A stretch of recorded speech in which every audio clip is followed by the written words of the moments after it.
"Open the gate, now." The man in the long gray coat said it the way men say things they have never been refused. He did not look at the gate, or at the polished iron, or at the lamp burning above the arch of the Marlow gatehouse on a wet October morning. He looked at the one thing he expected to swing aside for him, my friend, Corporal Edrin Vale, who stood his post with his rifle at the order and his eyes fixed on the middle distance, and who did not move so much as an eyelash. I was 6 feet to Vale's left, behind the small barred window of the watch box, and I remember thinking, he doesn't know what he's looking at. He thinks a uniform is a door. I said, "Open it," the man repeated. He held up a slim leather folder, the kind that opens to a card and a crest, and he let it fall open with a snap meant to end conversations. "Deputy Inspector of Provincial Accounts, I am expected.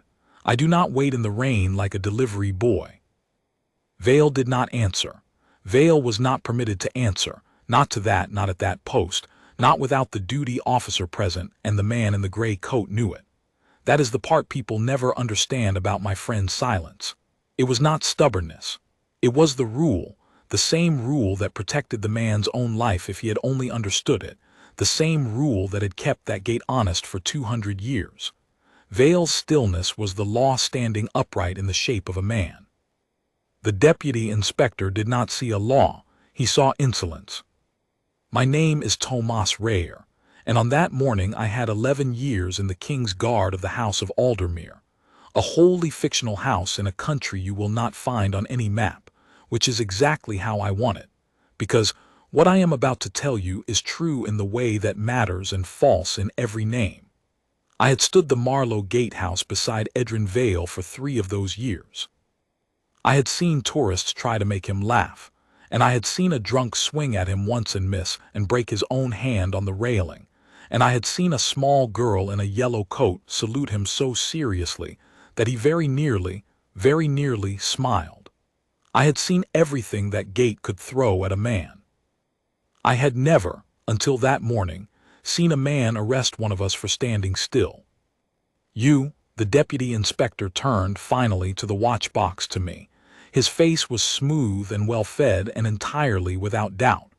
"Are you the supervisor of this ornament?" "I'm the watch corporal, sir," I said. "Corporal Rayer. If you'll wait, I'll send for the duty officer and he'll—" "I don't want your officer. I want the gate." He took a step closer to Vale, and now there was something working in his jaw, a small, ugly muscle that I have since learned to recognize in powerful men who have just discovered a wall. "Do you know who clears the household accounts for this district? Do you know whose signature releases the funds that polish his boots and feed his horse? Mine. I am inside this palace's books more deeply than its own steward. And this toy is going to make me stand in a doorway."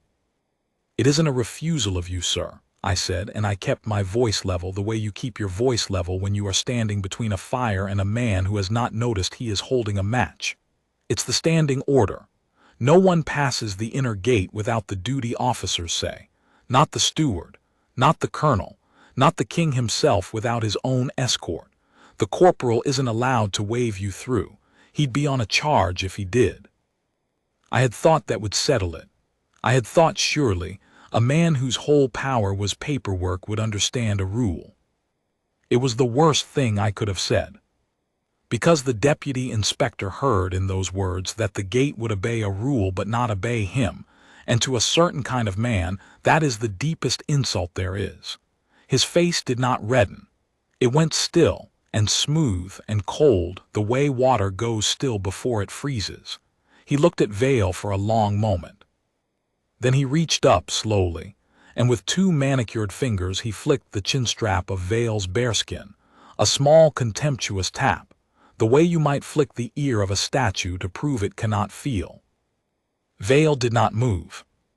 "Insolence," the deputy inspector said softly, almost happily, as though he had been hunting for the word and had finally run it to ground.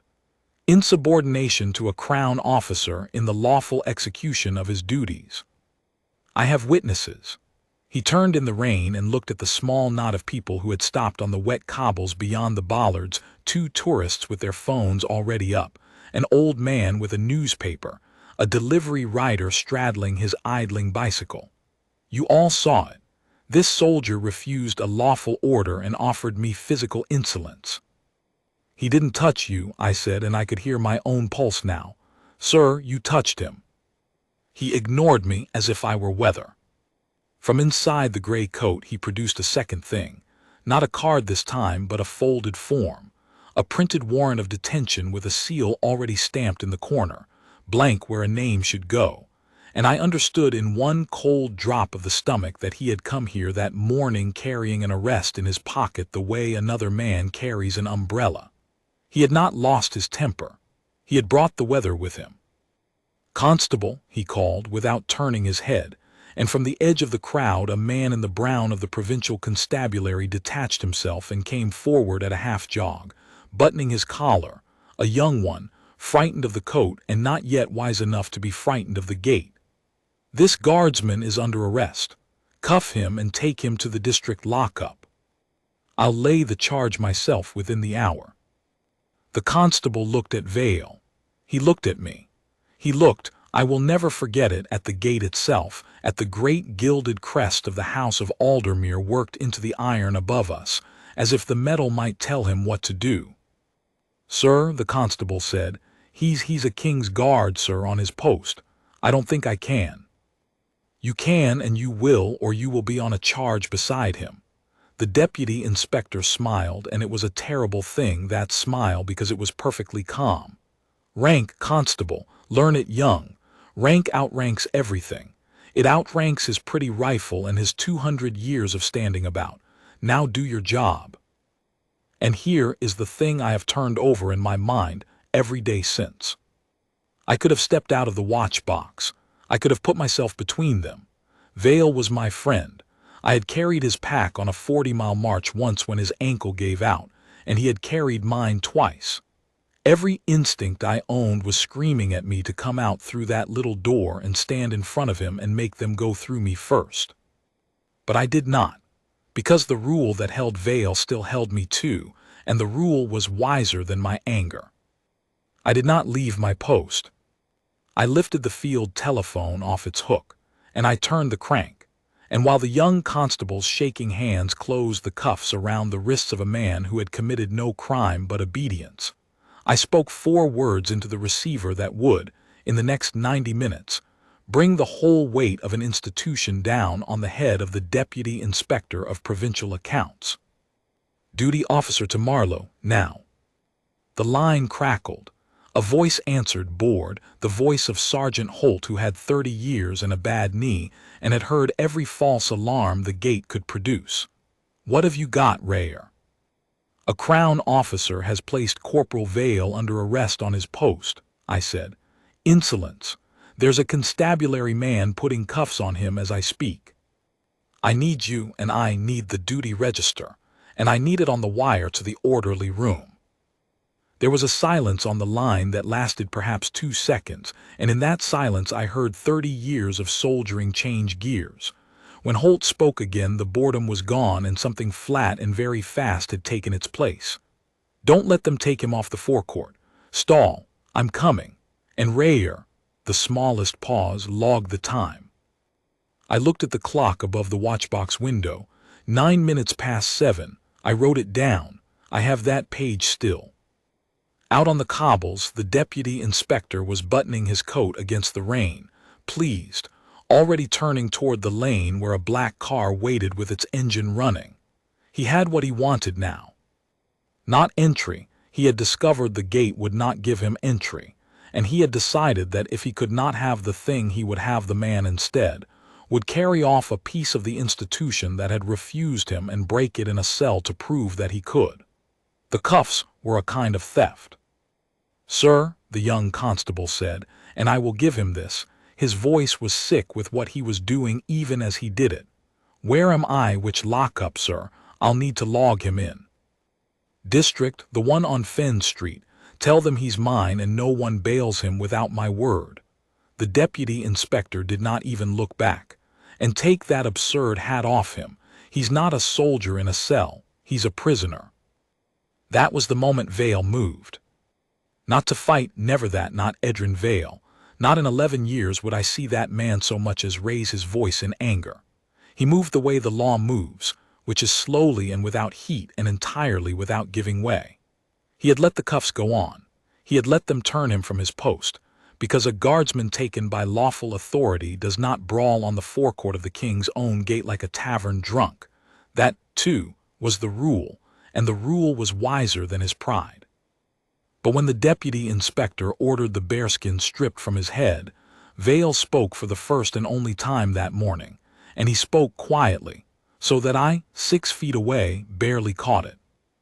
"The cap stays on, sir, until an officer of the guard removes it. That's the order. I'll answer your charge." "I won't answer yours about the cap." It was not defiance. It was the most disciplined sentence I have ever heard a man say with iron on his wrists. He was telling the deputy inspector, in the only words the rule allowed him, that the man in the gray coat could arrest his body but could not for 1 second command his office, because his office did not belong to him to surrender. It belonged to the house, and the house had not spoken yet. The deputy inspector heard it as one more insolence. His jaw worked. "Note that," he told the constable. "Refusal to comply with," and then he stopped because of the sound. It is a particular sound, the sound of guardsmen coming at the double across a stone forecourt. It is not a run. It is a march that has been told to hurry and has obeyed without losing its shape, boots striking the cobbles in time even at speed, and there is something in it that reaches the animal part of the spine and says, "The institution has noticed you." The deputy inspector heard it and his head came up. Sergeant Holt came through the inner arch with 2 guardsmen at his shoulders and the duty officer, Lieutenant Asher, half a step behind, still pulling on his gloves, his face white with the particular fury of a young officer who has just been told that someone has laid hands on one of his men. They did not run the last yards. Holt brought them down to a halt 10 feet from the deputy inspector with a single word I didn't catch, and the silence afterward was louder than the marching had been. "Good morning," the deputy inspector said. He had recovered himself in a breath. I will grant him that he was not a coward, only a thief of a particular and bloodless kind. "You're the officer of the watch. Good. I've placed this man under arrest for insolence and insubordination to a crown officer. Your standing order denied me lawful access to these premises, and when I attempted to assert my authority, your soldier offered me physical contempt. I'm having him held. You may, of course, lodge a complaint through the proper channels." He let the corner of his mouth lift. "Though I'd remind you whose office reviews those channels' funding." Lieutenant Asher looked at him for a long moment. Then he looked at Vale, at the cuffs, at the bearskin still on his head, at the perfect order of the man even now, and I watched the young officer understand the whole shape of it in one glance, the way you sometimes see a man read a battlefield from a single ridge. "Corporal Vale," Asher said, "did you offer this gentleman physical contempt?" "No, sir." "Did you deny him lawful access to the inner precinct?" "I denied him passage of the inner gate without the duty officer present, sir, as the standing order requires. I sent the watch corporal to summon you, sir. That's all I did." "And the order he gave you, to open the gate, whose authority does it take to override the standing order at this post?" "Yours, sir, or the captain of the guard, or the colonel." "No civilian officer, sir, of any rank. The order's written. It's on the box." "It is on the box, bolted to the inner wall of every gatehouse in the house of Aldermere, in a brass frame gone soft at the corners with 2 centuries of polishing, is the standing order of the gate, and the 3rd line of it, the line that mattered that morning, the line I have read 10,000 times until I stopped seeing it, reads, 'No person not of the guard's own chain shall command the passage of this gate, whatever his office or his station. The post answers to its chain alone.'" Lieutenant Asher turned to the deputy inspector. He did it very politely. "Sir, I'd ask you to read the standing order mounted inside the watch box before this goes any further. My corporal has not refused you. He has obeyed the law that governs his post, a law he is not permitted to break for any civilian official, regardless of rank. You weren't denied because you're you. You were denied because you are not us. I don't care, the deputy inspector said, and there it was at last, naked, the thing under the smooth face. I don't care what's bolted to your wall. I am a crown officer and that brass frame is not. He's under arrest, the constable has him, and you will not interfere with a lawful detention, Lieutenant, unless you'd like to discover how long this gate's budget survives a hostile audit. He turned to the constable. Take him, now. We're finished here. And the young officer, my lieutenant, 26 years old with the rain running off his cap, did the bravest thing I saw anyone do that day. He did not lay a hand on the constable. He did not free Vale by force.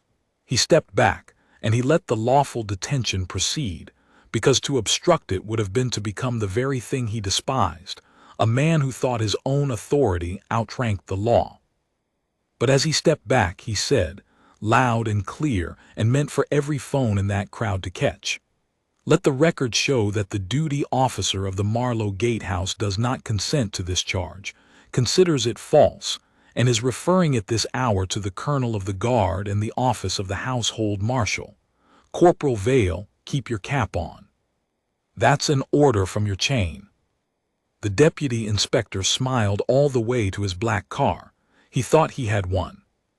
He had just made the worst mistake of his career, and not one of us could yet see how completely. The black car pulled away into the gray, and the constabulary van took my friend, and for a quarter of an hour the Marlow Gatehouse stood as it had stood for 2 centuries, except that the post was wrong. There was a gap on the cobbles where Vale should have been, a guardsman-shaped absence, and a relief man named Coyle came up from the barracks to fill it, and Coyle was good and steady and entirely correct, and still the gate felt amputated. A crowd had grown beyond the bollards. The phones had not gone down. One of the tourists, a heavy-set man with a kind face, came as close as the bollards allowed and called across to me. Did that fella in the coat just have a soldier arrested for not opening a gate? And when I didn't answer, he shook his head and said to the air, that's not right. That's just not right. And I have thought since that the whole thing began to turn on the simple fact that the wrongness of it was visible to a stranger at 40 feet. Inside, the wire was already humming. I learned the rest of it in pieces, some that morning from Holt, some over the following weeks from Asher, some years later from a man in the marshal's office who liked to talk over a pint. And I have set it in order here so you can see how an institution moves when one of its own is wronged. It does not move the way a crowd moves in a rush of heat. It moves the way a tide moves, without hurry, without anger you can point to, and absolutely without the option of being stopped. Lieutenant Asher did not telephone the colonel in a temper. He went to the orderly room, and he wrote it down, every word, every minute, the touch to the bearskin, the blank warrant produced from the coat, the constable's reluctance, the exact text of the standing order. And he had me and Coyle and Holt each set our names to what we had seen, separately, before we could compare notes, because Asher was young but he had been taught well, and he knew that the truth told 4 times the same way as a wall. And the truth told 4 times, with the corners filed to match, is a lie. Then, and only then, he sent it up. It reached Colonel Marsh of the KingsGuard at his breakfast. I was not there, but I have it from Holt, who carried the signal, that the colonel read it twice and set down his cup very gently, which the people who knew him understood to be more alarming than if he had thrown it across the room. Colonel Marsh had 40 years in the Guard, and a chest of medals he never wore to breakfast, and a way of asking questions that made grown officers feel the floor tilt. He asked Holt exactly 3. Did the corporal touch the man? No, sir, the man touched the corporal. There's witnesses and there's phones. Did the corporal refuse a lawful order, or did he obey the standing order of the gate? He obeyed the standing order, sir, word for word. Lieutenant Asher has it sworn 4 ways. The colonel was quiet for a moment. Then the 3rd question, and Holt told me the old man's voice did not rise at all, which was the worst of it. Where is my guardsman now? District lockup, sir, Fenn Street. held on the deputy inspector's word, no bail without his say. And Colonel Marsh stood up from his breakfast and said the sentence that, by the time it had been repeated across 3 barracks and a marshal's office and a magistrate's chambers, had taken on the weight of something carved over a door. He said, "No officer of this crown takes one of my guardsmen off his post and into a cell for the crime of obeying his orders, not while I'm alive to sign things. Get me the household marshal, get me the duty magistrate, and get me the gate camera." The gate camera. I had forgotten, in the rain and the shock of it, that the Marlow gatehouse, fictional in every name but exact in this one detail, had a weatherproof camera set in the stone of the arch, angled down across the forecourt, recording every soul who approached the inner gate, because 200 years of honest gatekeeping had taught the House of Aldermere that the gate is only as honest as its record. That camera had watched the whole thing. It had watched the deputy inspector demand entry. It had watched Vale stand still. It had watched 2 manicured fingers flick a chin strap, and it had watched a blank warrant come out of a gray coat, and it had not blinked, because cameras, like good guardsmen, do not have opinions and do not look away. By 9 o'clock the recording was on the colonel's desk. By 1:30, it was in the hands of the household marshal, the senior officer of the king's own establishment, a man whose authority over the conduct of crown officers within the precinct of the palace was, it turned out, considerably older and considerably heavier than the authority of a deputy inspector of provincial accounts. And it was at the marshal's office, while a clerk was logging the recording into evidence, that the second thread began to pull. Because the marshal's chief clerk, a dry and careful man named Pell, who had spent 30 years watching money move through the house, looked at the name on the arrest warrant, the deputy inspector's name, which I will not give you because he does not deserve to be remembered, only understood and frowned, and went to a cabinet and came back with a folder, and said to the marshal the words that turned a wrong against one guardsman into the end of a corrupt man's career. "Sir," Pell said, "this is the officer whose provincial accounts we flagged in the spring, the Marlow district releases. The ones that didn't reconcile. I have learned in the telling of this over the years that you must be careful here, because this is the point where a lesser story reaches for a coincidence, a lucky letter, a villain undone by chance. It was not chance. It was the opposite of chance. It was the patient machinery of an honest house, which keeps its records and reconciles its accounts and flags what does not reconcile, grinding forward exactly as it was built to grind. And the deputy inspector, by reaching into the precinct of that house to steal a man off his post, had put his own name, in his own hand, on a warrant that landed it on the one desk in the kingdom where a careful clerk was already holding a folder with that same name on the tab. He had not been refused a gate. He had walked up to the one institution that had already begun, quietly, to count him, and he had demanded that it open itself to him, and when it would not, he had tried to break a piece of it to prove he was bigger than its rules. And every camera, every clerk, every sworn statement, every brass-framed standing order he had sneered at was now turning, without heat, to face him. The standing order he had laughed at, the post answers to its chain alone, was the very thing that had kept Vale from waving him through into the precinct, and had thereby kept the rot of him outside the gate where the house could see it whole. Rank, he had told the frightened young constable, rank outranks everything. He was about to be taught, by the slow and total machinery of an honest institution, exactly how wrong that was. At the district lockup on Fenn Street, my friend Edrin Vale spent 2 hours and 40 minutes in a cell, and I have asked him about those minutes, because I wanted to know what a man like that thinks while the wrong is being done to him, and the help has not yet come. He told me he counted them. He told me he kept his bearskin on his knee where they had finally let him set it, white gloves folded over the fur, and he sat at attention on the wooden bench the way he stood at his post, spine straight, eyes level, and he did not say one word of complaint to the desk constable or the turnkey, because the turnkey had not arrested him and was only a man doing a job, and because a guardsman who keeps his discipline in a cell is still a guardsman. And the one thing they could not take off him with their cuffs was the thing he had refused to let the deputy inspector strip from his head on the forecourt, his office, which was not his to surrender. The young constable who had cuffed him stayed near the cell the whole time. Vale told me that too. The boy could not seem to leave. At one point he came to the bars and said very low, "I'm sorry. I don't think I should have done that." And Vale looked at him and said, "You were ordered by a man you believed had the authority. You'll know better next time. Don't carry it." Which is, I think, the most extraordinary thing in this whole account, that the wronged man in the cell took the time to lift the guilt off the shoulders of the frightened boy who had locked him in it. That is what discipline is for. It is not for standing still. It is for keeping your honor steady enough that you have some to spare for the man who needs it. Then the doors of the Fen Street lockup opened, and the institution arrived. It did not arrive as a convoy with sirens, though I have heard the story told that way, and I will not tell it that way, because the truth was quieter and far more frightening to the men on the wrong side of it.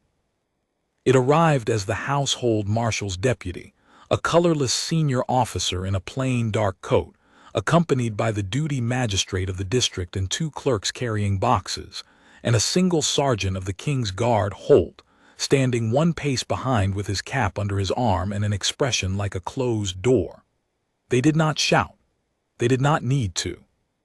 The marshal's deputy laid a folder on the desk constable's counter and opened it to the gate camera stills, and he said, in a voice you had to lean in to hear, "This detention is unlawful.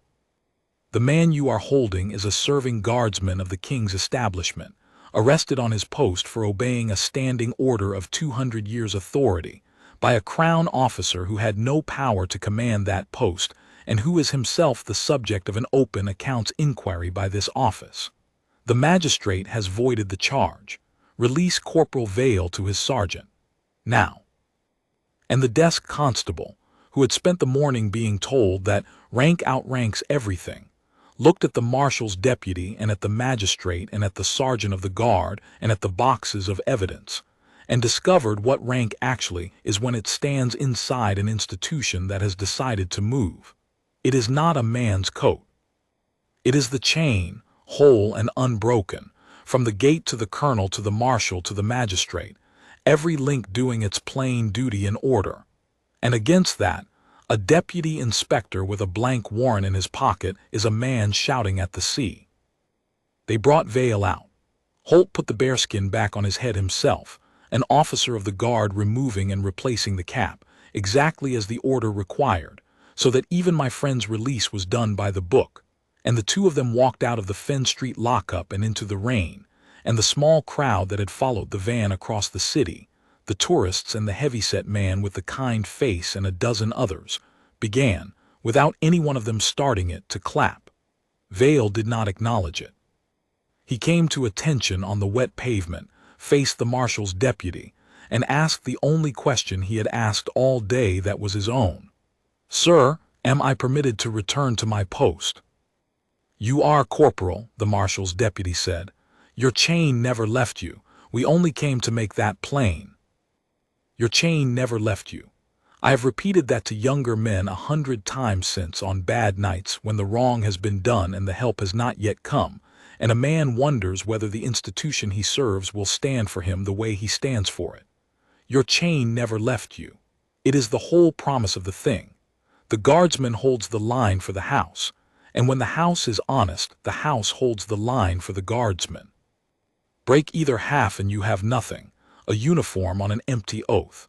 Keep both, and you have the only thing in this world that genuinely outranks a powerful man in a gray coat, a chain of duty that no single office can command and no single bribe can buy.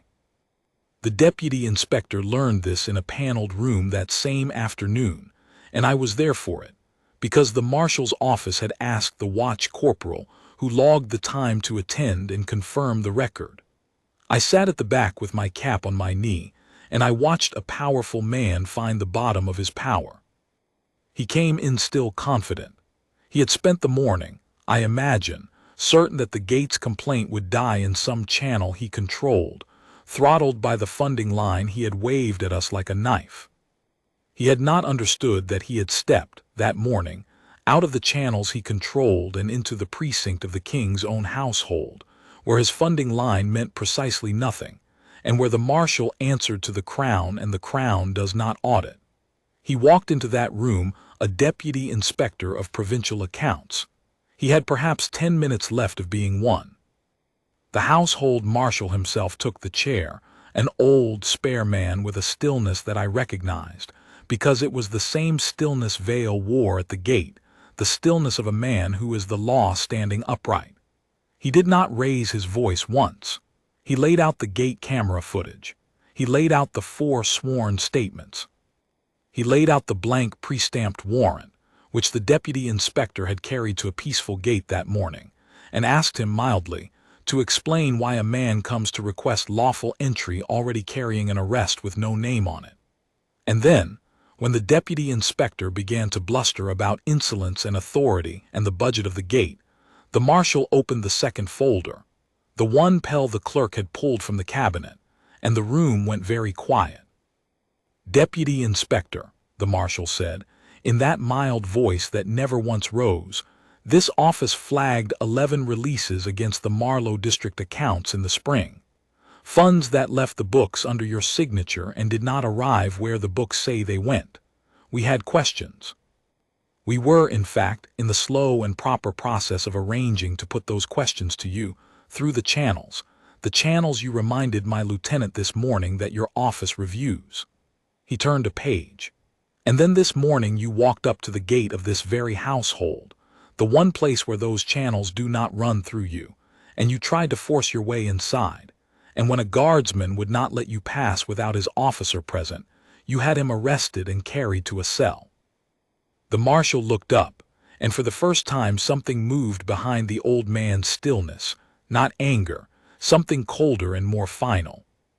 "You have in a single morning drawn the full attention of this office to yourself, on camera, before witnesses, while carrying a blank warrant, and handed us the legal grounds to suspend your authority, seize your accounts, and refer you for prosecution, all before luncheon. I have served the crown 40 years. I have never seen a man so thoroughly arrest himself."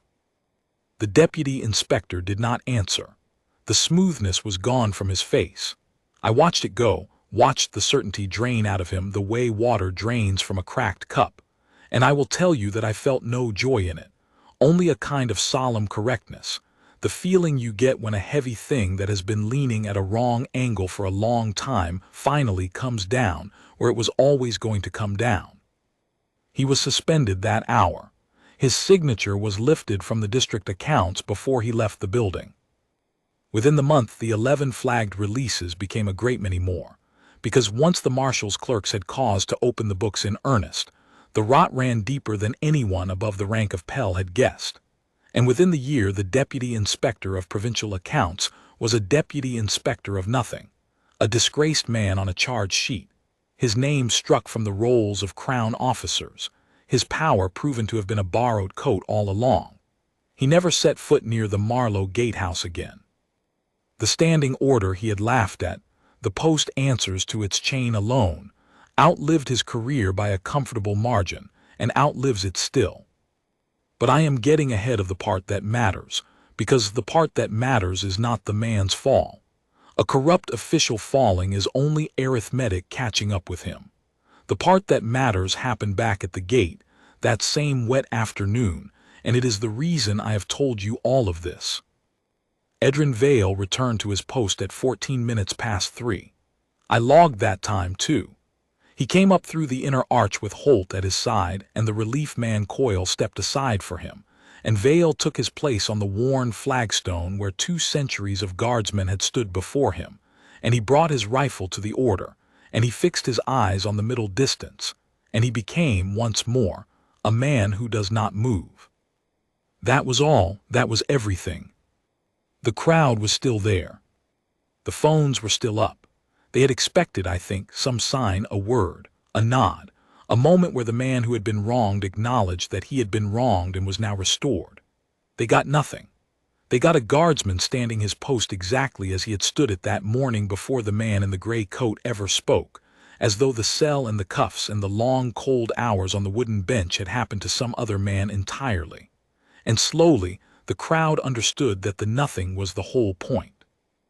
The discipline that had let him stand still while he was insulted was the same discipline that let him stand still now that he was vindicated. He had not changed. He could not be changed. That was what they had filmed all morning without knowing it. Not a soldier humbled and then redeemed, but a fixed point that a powerful man had thrown himself against and broken on, while the fixed point stood exactly where it had always stood. I came off watch at 6 and I found him at the end of his shift in the long stone passage behind the gatehouse where we kept our kit, and for a moment neither of us said anything, which is the privilege of old friends. Then I said the thing I had been carrying since 7 that morning. I didn't come out of the box. When he cuffed you, I wanted to. I should have. No, Vale said. He was unbuttoning his tunic, slow and tired, an ordinary man again now that the bearskin was off and the post was someone else's for the night. If you'd come out of the box, you'd have left the gate unwatched and you'd have been on a charge and there'd have been 2 of us in that cell and no one on the wire to the colonel. You did the hard thing, Tomas. You held your post and you made the call. That's what got me out, not coming out swinging. The call. He looked at me. He thought the gate was a door he could push open. He never understood it was a chain. You don't break a chain by pushing on one link. You only find out how long it is. You only find out how long it is. I have stood a great many posts since that October morning, and I have trained a great many young guardsmen. And the first thing I tell every one of them, before I tell them how to hold a rifle or carry a bearskin or stand for 50 minutes without their eyes watering in the wind, is the thing I learned watching my friend get arrested for standing still. Your job is not to be obeyed, and it is not to be admired, and it is not, when the powerful man comes and leans into your face and tells you that his rank outranks your duty, to win the argument. Your job is to hold the line exactly by the order, even when it costs you, because the line you hold is not yours. It belongs to the house. And a house that is honest will, in its own slow and total way, come back for the man who held its line, every time, without hurry and without fail. The man in the gray coat had rank. He had power and money in motion and a warrant in his pocket, and he was certain, all the way up to a paneled room on a wet afternoon, that those things sat above everything. They did not sit above a corporal's duty. They never had. Rank is a coat a man can be made to take off. Duty is the thing underneath that you cannot strip from a guardsman with any cuffs ever forged, and on the day a powerful man tried, the whole quiet weight of an honest house rose up behind one unmoving soldier and proved it, link by link, all the way to the gate. Edrin Vale stood that gate for 9 more years. He never once opened it for a man who could not lawfully command it, and he never once failed to open it for a man who could. The brass-framed order is still bolted to the wall of the watchbox, soft at the corners now, and I am an old man, and when the young ones ask me what the third line means, the post answers to its chain alone. I tell them about a gray October morning, and a man who thought a uniform was a door, and a friend of mine who proved that it was something the powerful can never push through. It was a wall, and behind the wall all along there was a chain,